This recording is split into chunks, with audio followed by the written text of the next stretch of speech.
The story begins inside a very tall corporate building, and in one of the offices, we see a tired-looking young man clicking away on his computer deep in thought. While at work, he ponders deeply about something strange that happened the day before and is pretty bothered because he has no idea what in the world it was or what it could have been. In a flashback, we get to see exactly what he's been thinking about. The previous night, he was having a light dinner when some kind of hologram popped up right in front of him out of nowhere. It startled him, but after staring at it for a few seconds, he realized that it was some kind of status window, which made him think that he was hallucinating or something. At first, he thought he was just seeing things, but even after a while, the status window didn't disappear, so his curiosity took over. On what appeared to be a shopping window, he noticed the option to purchase some canned tuna that cost 2 coins and clicked on it several times. However, nothing happened after multiple attempts, so it dawned on him that it didn't work because he didn't have any coins. Still puzzled by the whole thing, he also noticed another item in the options, which was a hammer for crushing zombie skulls. The weapon cost 5 coins, and it was a pretty strange thing to see since he had only ever seen a status window like it in Apocalypse webtoons. That's the idea that had popped up in his mind when it first happened, and even now in the office. That's exactly the same thing making him unsettled. The protagonist finds it hard to believe though, certain that he's not living in some kind of story from a novel. The mental argument goes on for him, making him wonder if he's starting to lose his mind from the exhaustion. Just then, Song is finally drawn out of his thoughts when his superior storms into the office yelling his name in annoyance. The furious man slams the door behind him and immediately starts beating the MC for spacing out yet again. At this point, Song is still in a daze, and it's only until the boss taps his hand that he finally regains consciousness completely.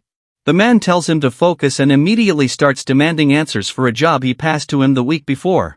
Apparently, the MC didn't handle it properly, so now his boss is getting a call from the Handbile Trading Company. Just when it looks like the boss is about to go off like a bomb, Song explains that the Handbile Trading Company failed to prepare the documents properly, which required a re-examination to be conducted. Clearly, this isn't the first time the boss is behaving this way, because the MC doesn't look surprised at all. It turns out that this angry man has failed to get a promotion twice due to his own incompetence, and now he's here again, throwing another tantrum for everyone to see. As you can imagine, the man doesn't appreciate Song's tone even though he didn't say anything wrong, so takes it personal, feeling that the MC is talking back to him rudely. Just when it looks like the situation is about to get out of hand, a lady calls out to the manager. The gorgeous woman offers him some kind of drink, telling him to calm down, and the moment he turns to look at her again, all the rage vanishes from his body.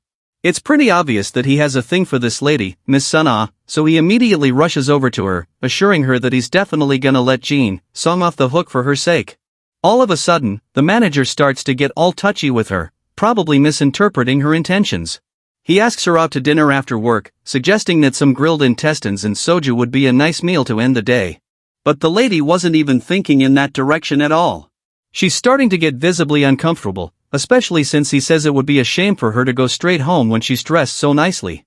At this point, they're no longer on the same page, but she doesn't want to upset him, so she politely declines the invitation, explaining that she has other plans later. Thankfully, the manager doesn't get mad at her for it. He's just surprised, but since it can't be helped, he lets her off, suggesting that they grab a drink sometime later. The man leaves the office right after that, and the moment he's gone, both Song, and Miss Sun-ah sigh in relief. Clearly, they're already used to the manager's annoying behavior, and while some still don't know how to handle it, others have obviously mastered the art. Knowing how much trouble he was able to face, the MC thanks her for helping him out, and she just smiles softly in response. Later that day, it's time for Song's break, but he's so tired already that he just wants to go home. At the moment, he's taking his smoke outside to relax and recalling the scene from earlier. He's not ready to go back into the office right now since his annoying manager Cho is still in there. As frustrating as the job is, Song remains aware that it's pretty difficult to get a new one these days. As such, he knows that he just has to endure it even if it's tough. After all, this is still one of the largest corporations around. While thinking about this, the thought of Miss Sun-ah crosses his mind, and he figures that it wouldn't be a bad idea to get her a coffee later.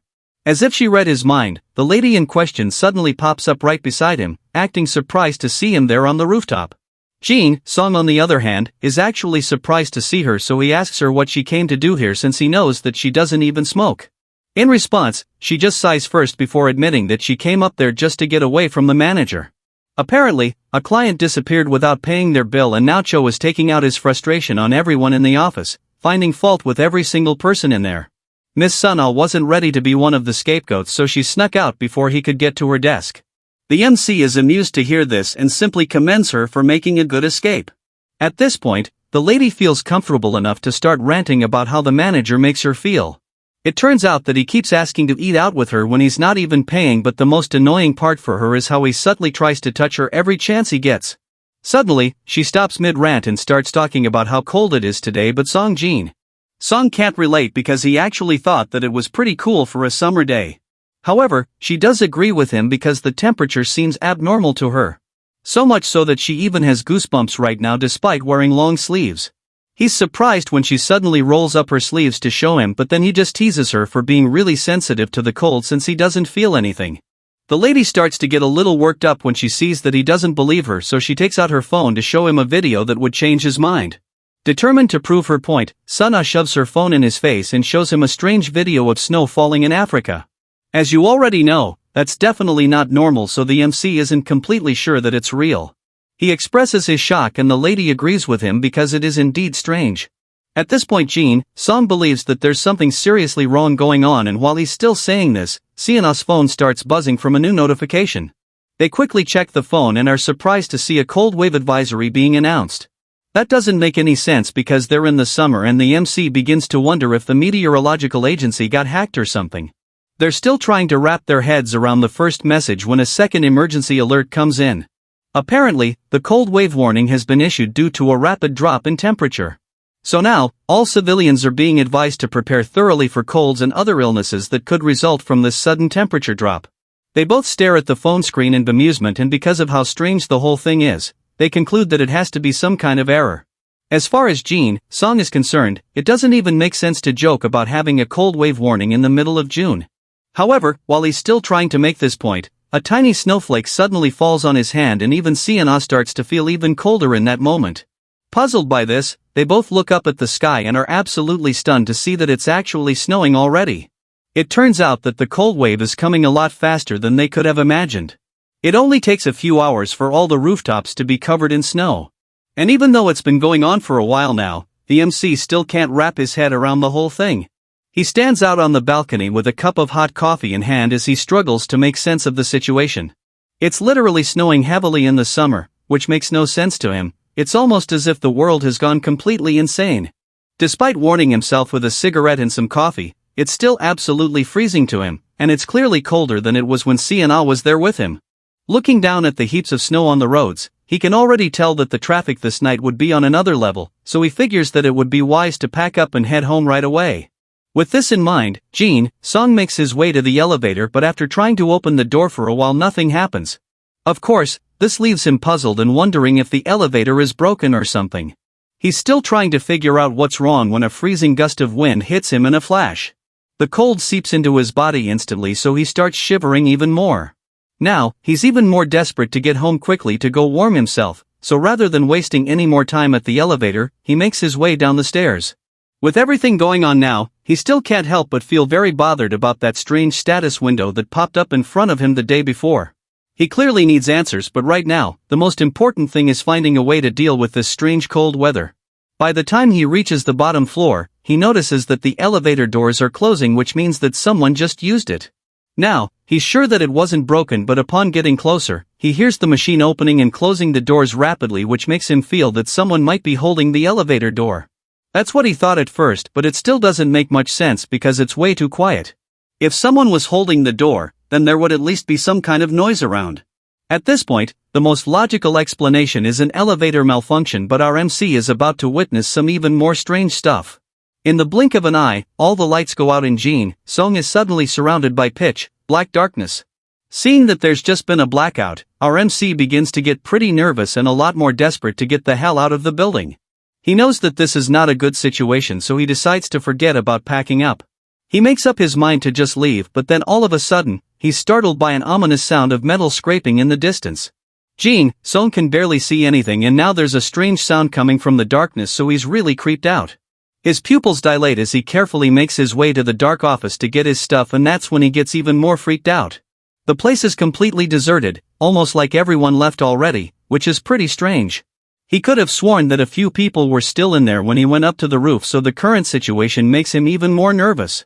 Besides that fact that there's no one else around, he's also very creeped out by the sudden darkness. As he slowly moves along the office, he notices how messy the place is, which is very unusual. It's as if everyone else fled in a hurry, so now, Song is sure that there's a problem. Desperate to calm himself down, he calls out into the darkness, asking if anyone else is there. Of course, there's no response, and that's when that creepy metal scraping sound continues. Song's adrenaline levels spike and he immediately gets into flight mode. Bro quickly takes his backpack and starts to make his way out of the building, knowing that he definitely needs to move as fast as he can. Just as he's about to make a run for it, he senses an ominous figure behind him. He can't see it yet, but there's a zombie-shaped shadow right behind him that's already sending chills running down his spine. Our boy doesn't even bother turning to look at it, he just shuffles ahead to increase his pace.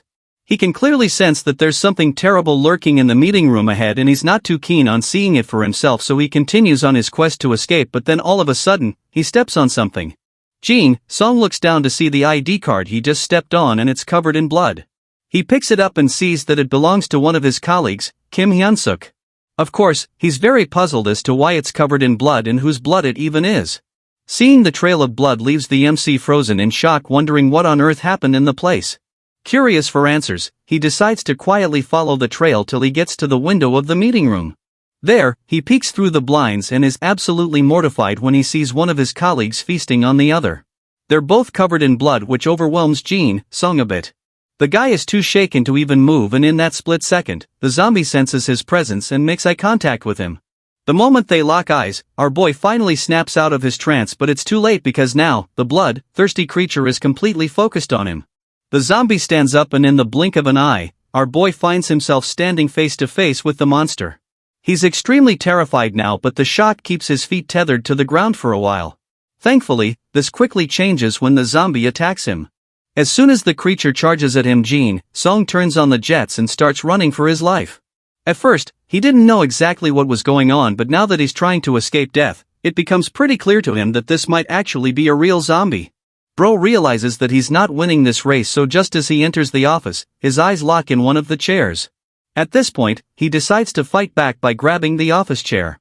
With all the power he can muster, he lifts the chair and hurls it at the zombie. He's hopeful that this would at least slow the monster down, even if it doesn't kill it, and thankfully, it works.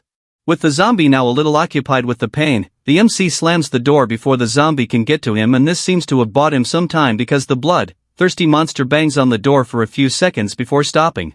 Eventually, the zombie decides to walk away, and when our guy realizes that it's no longer trying to get him, he decides to let his guard down by quietly sitting on the floor to rest for a bit. It's obvious that it was definitely a zombie just now, and this is further confirmed when his phone buzzes in his pocket. He takes it out to see the notification of an emergency alert. Apparently, there is an infection suspected to be a variant of the rabies virus spreading rapidly throughout downtown Seoul. All citizens are being advised to refrain from going outside as much as possible and wait indoors for instructions from the government. As you can imagine, the most baffling thing he picked out from the entire message was the fact that this is a rabies outbreak.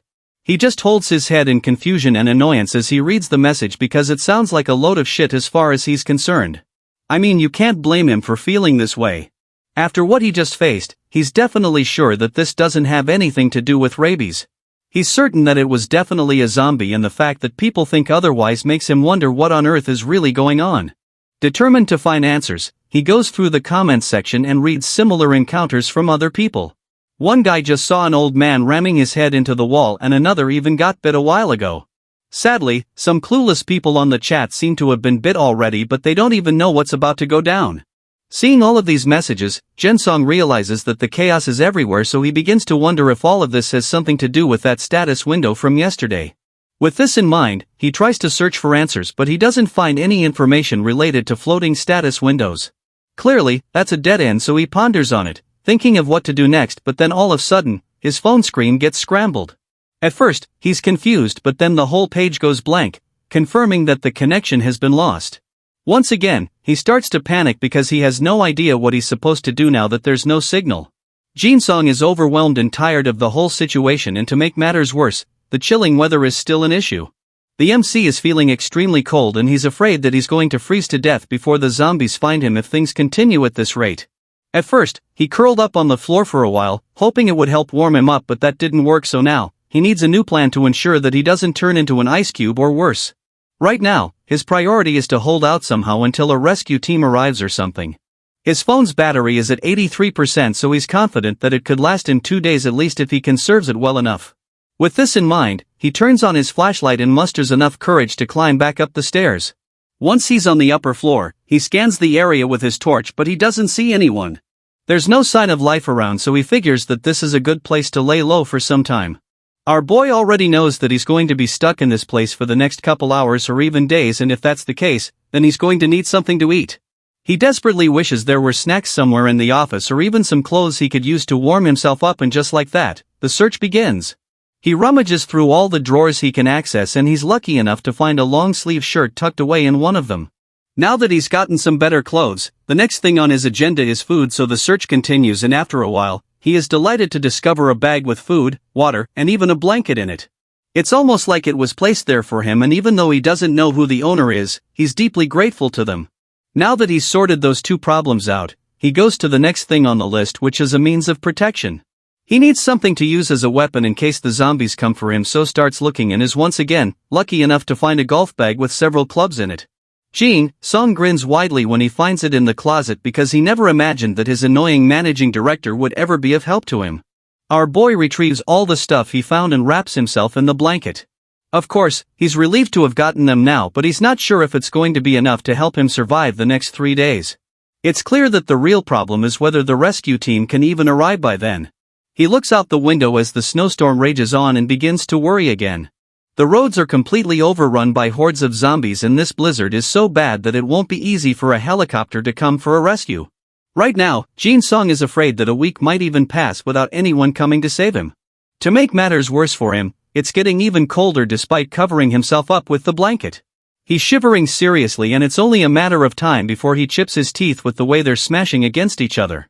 Bro brings up the status window again and stares longingly at the page with the winter clothes there. He's desperate for them, but he can't afford it, and he has no idea how he can even get coins. His situation is looking pretty bleak right now, and he's truly afraid that he might not make it, so he just sits there in silence. Jin Song sits in the stairway waiting for help, but just when he thinks he's about to get a little peace, he hears footsteps approaching.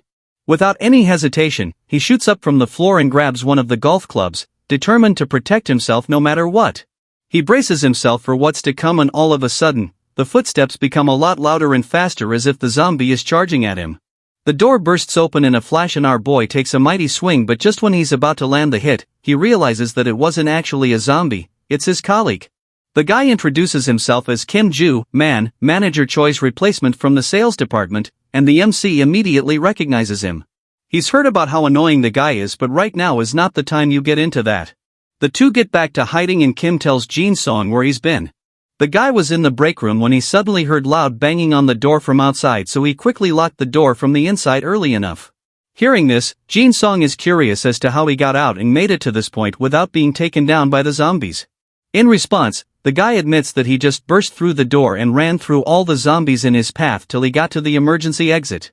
At this point, our boy can tell that this guy is just trying to brag about his strength because nothing he's said so far has been useful, as if being useless isn't enough. Kim is now also about to be a liability because he suddenly starts complaining about hunger, asking Jin Song if he has any food. The food he has is barely enough for him, so he doesn't have any plans to share it with this annoying guy. He bluntly tells Kim that he doesn't have any food, but the guy doesn't believe him at first. Even though the MC isn't going to share his emergency rations, he doesn't mind giving the guy some water. I mean, he's not completely heartless. Anyway, he takes out the can of water and hands it to Kim, who thanks him for it. At this point, you'd think the guy would just take the water and be grateful, but that's not the case. All of a sudden, Kim grabs Jin Song's arm very firmly, and with a twisted look in his eyes, he asks our guy once again if he really doesn't have any food. Now, the MC can clearly see that there's something strange going on with Kim, so he knows that he has to be very careful. While getting the water, Jin Song notes something unsettling about the guy. At first, he thought that Kim was sweating, because he had been running, but the guy has been dripping with sweat the whole time, even though it's freezing. Our boy feels that he might just be feeling too paranoid, but just as the thought crosses his mind, Kim suddenly lunges at him like a madman. Thankfully, he's quick enough to notice it, so slams him in the face with the water flask. He disorients Kim with the hit, lands a powerful kick to the side and sends him crashing into the wall. At this point, Song has his golf club in hand, ready to strike because he's clearly facing a zombie now. Kim was fine just a moment ago, but now, the guy is foaming at the mouth and growling at him with crazy eyes. As much as our boy hates to have to do this, he also knows that he doesn't have much of a choice. If he doesn't take out the zombie, his own life will be in danger, so without any hesitation, he buries the golf club in the zombie's head. This is no longer his colleague Kim. It's now a bloodthirsty zombie ready to infect him, so he can't let that happen. Song pummels the zombie until the whole place is covered in blood. He lands repeated blows to the head till it stops moving. At this point, it's clearly dead, so he can finally take a breather. The MC takes a moment to catch his breath, and then all of a sudden, he sees a status window appear right in front of him. It's a notification confirming that he just earned 1 coin. As you can imagine, he's taken aback by this because he has no idea what the hell is going on. After pondering over it for a while, it finally starts to make sense to him. The only place he's seen anything about coins was on the shopping window. So, he pulls up the shop to confirm, and sure enough, he sees several items that can be purchased with coins. Right now, he has 1 coin, so he can't really afford anything since most of the items cost more than that, including the winter clothes he so desperately needs. Seeing all of this, Song begins to understand what exactly is going on. He realizes that he's probably gonna get 1 coin each time he deals with a zombie, and frankly, that's quite disappointing to him. He literally just risked his life to fight and survive that, so he's pretty pissed that all he got was 1 coin. It's a really tough system, as he can already tell, and just thinking about it exhausts him. Song simply falls to his knees, thinking about what his fate is, and that's when he spots something intriguing on the zombie. The MC notices the throbbing bite mark on the decreased Kim's arm and just sighs as the reality dawns on him. Kim probably got bit while trying to run through the zombies in the building, and he clearly didn't even know he had been bit. Our guy can't blame the guy for not even knowing, since he looked completely fine when they first met. It's really crazy that one can already be infected and have no idea. So with this in mind, Song decides that he can't trust anyone by their appearance moving forward. The MC makes his way back to one of the offices to have a smoke and relax a little. While he's at it, he can't help but notice how good this cigarette he found earlier is. He remembers finding it when he was rummaging around the building for useful stuff, and he's really glad he did because it's the only small comfort he has in this crappy situation. After some time, Song figures that he should probably start moving back to his hiding spot soon if he doesn't find any other useful stuff. Just as he's thinking about this, a loud screech disrupts his thoughts. So he looks out the window to see what's going on outside, and that's when he sees the sea of zombies flooding the streets. There are only a few people who haven't been infected yet, but with the horde swarming them, it's only a matter of time. Some of them try to fight back with weapons and whatever they can get their hands on, while others just succumb and accept their fate. Sadly, in a situation like this, there's really no use fighting, and the last man standing learns this the hard way.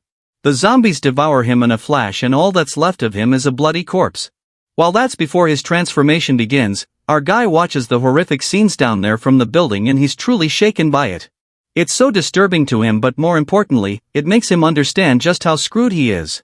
As if the endless waves of zombies aren't enough, the snowstorm refuses to end as well. The blizzard rages on throughout the night, and our exhausted protagonist decides to just lie down and hope for the best. By the 3rd day, there's still no sign of any rescue team coming to save him, and it's not getting any warmer either. On top of that, his phone battery is now at 3%, which means that he's about to be really hopeless in a while. From the look on his face, you can tell that he doesn't really have high hopes anymore. All he has left with him now is 1 bag of snacks and 4 chocolate bars. As you can imagine, the last 3 days have been really frustrating for him. He spent most of his time just staring out the window to conserve as much energy as possible. During that time, he saw several people attempting to escape from the zombies, and of course, every single one of them turned into a zombie in the end. Seeing such things can really kill a man's hope, and some might even lose the will to fight or keep living. However, that's not the case for our hero. Despite seeing how the efforts of others ended in futility, Song has come to the conclusion that he has to get moving. As far as he's concerned, there's really nothing else he can do if he wants to live. Sure, it's safer inside the building, but staying here like this will only bring him closer to death with each passing day.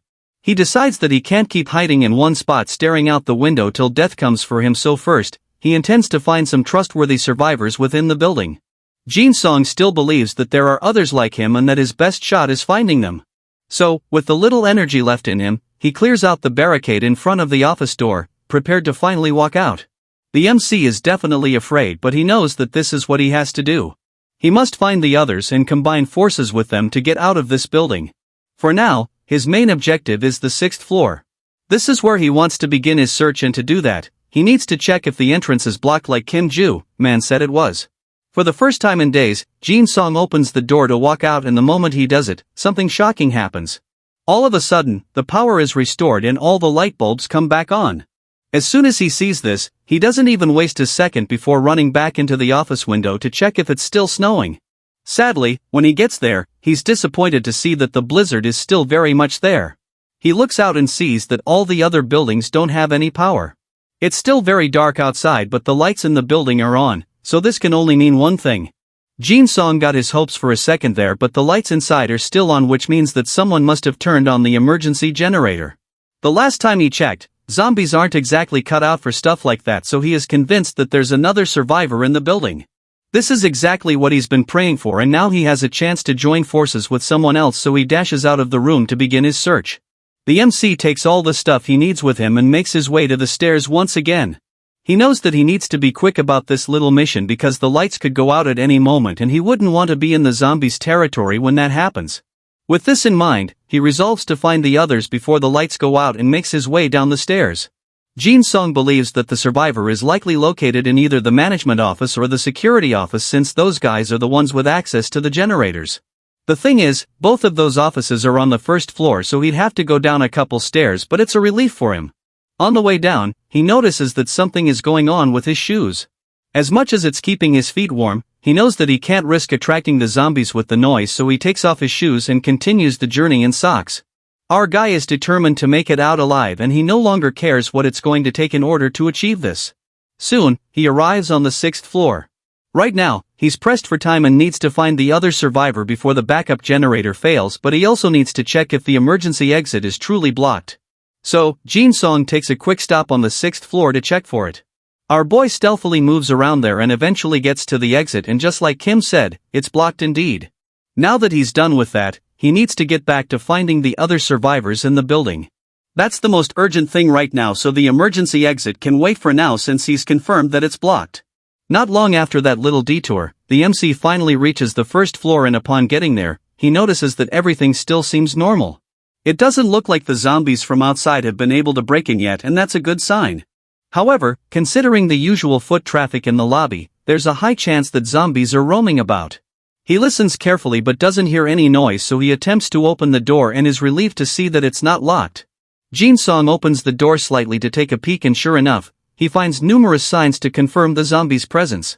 There are bloodstains all over the place, and he even sees a few of the undead patrolling the area. On looking closer some more, he sees many others roaming about like it's some twisted Halloween party. He's astounded by how many there are and starts to feel that this might even be the entire horde of zombies. Just as he expected, it's practically impossible to escape the building at the moment. There are just way too many zombies in the way. Still, he's glad that the zombies from outside haven't gotten in yet, because that would just make the situation a lot worse for him. Sadly, with the way things are going, it's only a matter of time before those front doors come down. The multitude of zombies outside seem to be looking for a way in, and if the population goes any higher then they'll definitely break in. As such, he knows that he just has to move fast, so that's exactly what he does. He runs past the lobby when all the zombies aren't looking and successfully reaches the management office. On getting there, he's once again met with a sad discovery. He looks into the office only to find a frozen man. He clearly froze to death due to the cold, and Jean is heartbroken when he sees this because this man was the one who greeted him every morning. Sadly, now he's gone. Jean had always heard how people who die from hypothermia paradoxically remove their clothes, but he never thought he'd see it for himself. There's nothing he can do to help the deceased man now, so all he can do is pay his last respects. He covers the man's eyes shut and prays for him to rest in peace. There's no point staying here and risking getting caught by the zombies. The generators are also likely to fail at any moment, so Jean gets a move on. He hurries down to the other parts of the 1st floor in search of the other survivors. Clearly, nobody in the maintenance room survived this apparent Ice Age apocalypse, so the only place left to check is the security office.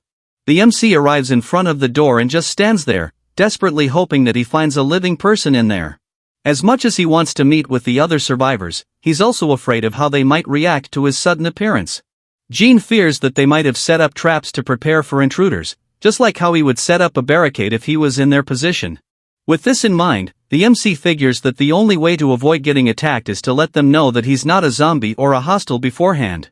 The best way to do that right now is to avoid startling them by making any sudden noises. Unfortunately, that's going to be very difficult because any sound he makes right now will probably attract the zombies. Speaking of zombies, some of them are coming his way for some reason. They mindlessly stagger in his direction, making him a lot more nervous. He needs to think fast if he wants to survive this because these creatures aren't exactly easy to defeat. He knows this all too well since he's spent the last 3 days watching them devour civilians like him who tried to be brave. They might have terrible eyesight, but their sense of hearing is extremely sharp, so he has to be very careful. Our guy starts knocking on the door as quietly as he can, hoping that the survivor in there would recognize that he's human and let him in, but that might not work. And on top of that, the low knocking sounds seem to be attracting the zombies to him.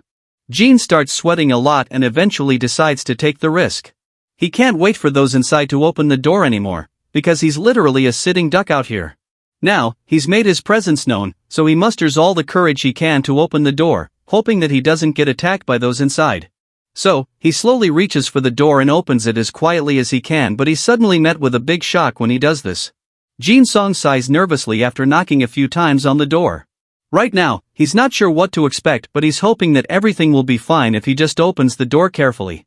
With this in mind, he slowly opens the door and in the blink of an eye, he's met with a surprise attack. Apparently, the person inside has been waiting for him to make a move. The man tries to hit the main character with a stick, but our guy is quick enough to block the attack with his golf club. On one hand, he just managed to avoid taking a blow to the face, but on the other hand, the noise created by the impact is so loud that it draws the attention of the zombies lurking around. At this point, both Jean and the other survivor are nervous and terrified because they know just how sensitive the creatures are to sound. Right now, they have only a few seconds to decide what their next move is if they don't want to become zombie food. So, in that split second, the survivor decides not to throw Jean under the bus. Rather than pushing him back out for the monsters to devour, the man drags our guy into the room and locks the door behind him. All of this happens so fast that Jin Song gets pretty confused for a second. After locking the door, the man turns to the MC with an inquisitive look in his eyes. For a few seconds, neither of them say anything. They just stare at each other with their guards up, mentally prepared for anything that happens. Jean finally interrupts the heated staring contest by asking the man with the stick if he's still human, which he confirms before asking the MC the same question. Our protagonist reveals that he's also human, but the other guy doesn't seem to be convinced yet. He still doesn't believe Jean, and you can't blame him for being this skeptical. Seeing this, Jean tries to explain and make the guy understand that they're on the same side. He reveals that he came all this way since the emergency generator suddenly came on because he thought that there might be another survivor. He attempts to go closer, but the N refuses to let his guard down. At this point, Song finally introduces himself as the assistant manager from Sales Team 2, hoping that this would ring a bell. He even shows the man his ID card as proof, but deep down, he's not even sure he can trust the guy. Sure, he's finally found another survivor, but what if the man is infected just like Kim Ju-man? Anyway, after seeing the ID card, the other guy calms down a little and equally introduces himself. Apparently, this is Choi Jae-sung, the development team assistant manager. At the moment, Choi is still covering himself with a big blanket, which is most likely because of the cold weather, but Sung can't help but find this suspicious. If Choi wanted to, he could easily hide his own zombie bite by covering it with the blanket. Sure, this is a possibility, but the MC also notices that Choi isn't sweating like Kim Ju-man was. In fact, he looks cold. The man looks pretty chill and well-fed, which makes Song wonder if the guy stopped by the break room at some point, especially since there's a full bag pack sitting in the corner. All those who were infected by the zombies showed an abnormal level of hunger. So, the fact that Choi has enough reason to control himself means that he actually isn't infected. With this in mind, Jin Song concludes that this guy is safe to be around, so he lowers his golf club and attempts to talk to the man. But of course, that's not exactly gonna be easy since Choi still doesn't trust him enough for that. He tries to move closer, but the man uses his stick to create some distance between them. Apparently, Choi noticed him looking at the bag and thinks that Jim Song is trying to steal it. Choi Jae-sung points the stick at our guy while shielding his bag, and Jean realizes that he might have made things worse. Obviously, he wasn't interested in the bag, but Choi is way too paranoid to realize this, so now, the MC needs to figure out a way to fix this. Things could get really bad from here, if he doesn't lighten the mood right now. He can't make Choi trust him completely in a heartbeat, but the easiest way to show that he isn't a threat is to put his weapon away, so he slowly returns the gold club to the bag, hoping that would work. He lifts his hands in surrender, thinking this would calm Choi down, but the man keeps staring at him with the same look in his eyes. At this point, our guy isn't sure what to try anymore because he actually thought this move would be enough. Just then, an idea pops up in his mind. Whenever things got difficult at work, they used to smoke together to take the edge off, and knowing how stressed out Choi must be after being cooped up in here for days, he contemplates offering the guy a cigarette.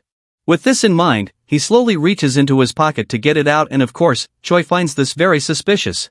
The guy watches his movements closely, ready to swing the stick if Song tries anything funny. Thankfully, it doesn't get to that because the MC suddenly reveals the pack of cigarettes in his hand and stretches it out for Choi to take, asking if he'd like a smoke. As you can imagine, the man is still pretty reluctant to let his guard down, but the offer is just way too tempting for him to pass up, so he eventually lowers his stick. Just like that, the atmosphere becomes less tense as Choi calms down and asks if he can have one of the cigarettes. A few moments later, we see that the two young men are now looking like they weren't ready to pummel one another before. From the look on Choi's face, you can tell that he really needed that smoke.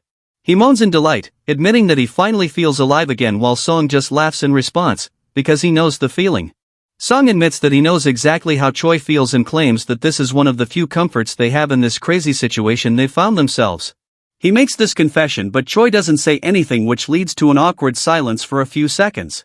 At this point, our guy starts to feel pretty nervous and then admits that the reason cigarettes are his comfort is because he's only eaten half a chocolate bar all this whole. Hearing this, Choi decides to loosen up a bit and share some of his food with our guy. Choi suddenly starts opening his bag and Song is stunned when he takes a peek. The bag is really full, which makes him conclude that Choi must have gotten that much from the break room. As far as he's concerned, that's the only explanation, and while he's still pondering on it, Choi brings out a pack of raw noodles. He breaks it in two and gives one piece to our protagonist. Of course, in their current situation, there's really no other choice but to eat whatever is available, so Song gladly takes the noodles from him and starts munching on it. He thanks Choi and becomes really curious about something. Choi said that he was from the development team, so the fact that he got here means that he probably cleared out all the food on the entire second floor. In response, the guy in glasses confirms this, explaining that it's no longer necessary to put food in refrigerators, and our guy completely agrees with him. These two new friends enjoy their uncooked food together, and after some time, Song asks Choi what the situation is like on the second floor. Sadly, the guy reveals that it's not good at all. At first, Choi was trapped in the break room with a colleague. Back then, it was just the two of them, so they split the food in two to manage their resources. However, the other guy kept insisting that they had to keep moving. Choi didn't think that was a good idea and suggested that it would be wiser to wait for a rescue team to come get them. Despite his attempts to make his colleague wait there with him, the guy eventually had enough and decided to leave without him. As you can imagine, the impatient guy was infected as soon as he went out, and just like that, Choi was left all by himself. After hearing this story, the MC suggests that there are probably quite a few zombies on the second floor since he passed there on his way down, and Choi confirms this, claiming that he counted at least 4 of the undead himself. Clearly, Choi also has no choice but to come out since his battery was about to die completely. As such, he was forced to come across the bloodthirsty zombies on his way down, and this makes our guy wonder how he got out without being infected.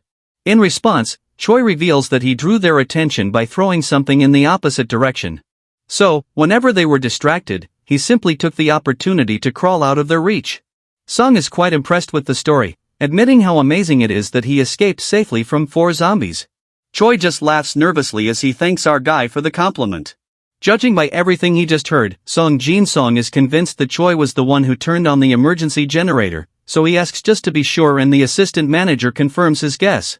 The MC looks over at the power strip in the corner with several chargers plugged in and figures that it's the reason Choi risked his life to go turn on the generator. Clearly, the guy had to charge his devices so he wouldn't get stranded, but Song is a little confused because he doesn't really think there's a point. Hearing this, Choi is shocked because he can't believe that Song has been surviving without using the internet. At this point, our boy is even more surprised because he had no idea that there was even any signal in the building all this while. Hearing this, the assistant manager informs him that satellite internet is actually available. This response leaves our guy astounded, and that's when Choi asks him if he knows about Spacelink. Sure enough, Song Jin Song is familiar with this name, so Choi tells him that they still have access to the internet because of it. Of course, there aren't many usable servers left since the zombies took over, but there are a few communities that they can still connect to. Well, our boy didn't have any idea about this, so it's taking him a while to process all the information. It's a good thing he met Choi then. Anyway, Mr. Glasses goes on to reveal that the charger is currently plugged in a fast on, which means that it should be done very soon. That being said, he offers to help our guy charge his phone afterward if he has one on him. Time goes by and sure enough, Choi helps Song Jin Song plug in his phone. Just like the assistant manager said, the internet is still working and our MC is even able to access his social media account where he comes across several others who haven't been infected. This whole thing is like a breakthrough for him, so he genuinely thanks Choi for everything. The guy charged his phone, connected him to the Spacelink internet and even told him about the community, so he is really glad. Of course, Choi is pretty modest about it, claiming that it's nothing. Not long after that, they notice the lights above them flickering and Song immediately suggests that the emergency generator is about to run out of power. Of course, this is really tragic news for Choi, even though he already knew that it was going to happen eventually. Things are about to get a lot more difficult for them, which makes him wonder what Song plans to do in this situation. Before our guy can even say anything, Choi makes his intentions very clear, stating that he will be staying right in the room. The assistant manager doesn't have any intention of leaving the room, and stating this, Song just stares at him with a disappointed look on his face. Clearly Choi only said this just now because he wants Song to leave. The guy suddenly starts reaching for his wooden stick again, like he's preparing to attack our guy if an argument breaks out. Song doesn't seem to notice this though, but he understands why the assistant manager would want him to leave. The MC knows that he's probably just a burden considering Choi's current disposition. The assistant manager's strategy is obviously to hold out for as long as possible in the safest location, so he truly has no need for a companion who would just consume more of his food while waiting around. Song also doesn't consider Choi a good companion in this situation because they have conflicting ideas. As far as the MC is concerned, he needs to keep exploring in order to find a way out, and this means that Choi would only be an obstacle. As such, he believes that it's only right for them to part ways here and now. After considering all of these factors, our guy finally informs Choi that he will be leaving instead. Of course, Mr. Glasses over here doesn't have any problems with this. In fact, he's even relieved to hear it. Without any hesitation, he goes over to his bag to take out a flashlight and a small power bank. Apparently he has about 2 more of these to spare, so he doesn't mind giving them to Song as a parting gift. He presents them to our boy, proving that he's not all self-centered, and of course Song is really grateful for the gift. He thanks the assistant manager sincerely because he knows how incredible these items will be in a situation without any electricity. Grateful for Choi's generosity, our guy decides to return the favor, so he takes out a few sticks from his pack of cigarettes and gives them to the guy as well. Of course, Choi really appreciates it, so he thanks Song as well, and the 2 survivors finally part ways. Our guy makes his way to the door and Choi wishes him luck. Before stepping out, the MC turns to the guy, hoping that they get to see each other alive again. Song exits the room after that, and as soon as he's outside he's overwhelmed by the horde of zombies flooding the area. Right now he knows that he has to hurry because the electricity will be cut off soon, leaving him stuck in the dark with the undead creatures. To avoid this, he needs to get the hell out of here. Thankfully the door is still holding up so he can escape very quickly. Song contemplates his next course of action. If he goes down to the basement, he can easily access his company car in a parking lot. There's a chance he can escape with it, but at the same time he's not even sure that leaving the building right now is the correct choice. At the moment he's starting to reconsider his idea, feeling that the time to escape the company building will come eventually, so there's no need to rush. A part of him knows that leaving the company right now could turn out to be a rash decision, so, for the meantime, he feels that it is wiser to go back up and get all the information he can from the company. That way he'll be more equipped with everything he needs to enable him to escape safely. With this in mind, our guy starts marching up the stairs with his bloody golf club in hand. He's only a few steps in when everything goes dark all of a sudden. He curses in frustration when this happens because it means that the emergency generator finally ran out of power. Thankfully, he still has a flashlight, so rather than freaking out, he's able to stay calm. Song uses the light to navigate his way up the stairs as carefully as he can because there's a good chance the zombies moved when he was downstairs. By being extremely careful and quiet, Song is able to reach the 4th, 5th, and then the 6th floor without being attacked by the zombies. Now, he just needs to move a little higher to reach his destination, but then all of a sudden, he hears a noise coming from the floor above. He's certain that someone is on the upper floor and fears that it's most likely a zombie. Despite being absolutely terrified right now, the MC knows that there's really no turning back at this point. He has no choice but to keep going, so he tightens his grip on the golf club and braces himself for what is to come, confident that he'll break through no matter what.